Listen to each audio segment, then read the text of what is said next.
ఆవకాయ మన అందరిది, గోంగూర పచ్చడి మనదేలే.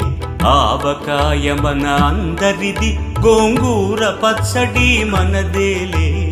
ఎందుకు పిజ్జాలెందుకు బర్గర్లెందుకు పాస్తాలింకెందుకులే.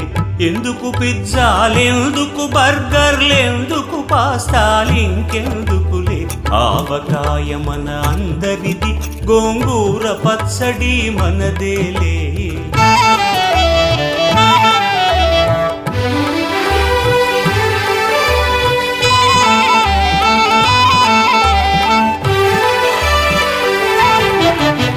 ఇడ్డెన్లలోకి కొబ్బరి చట్నీ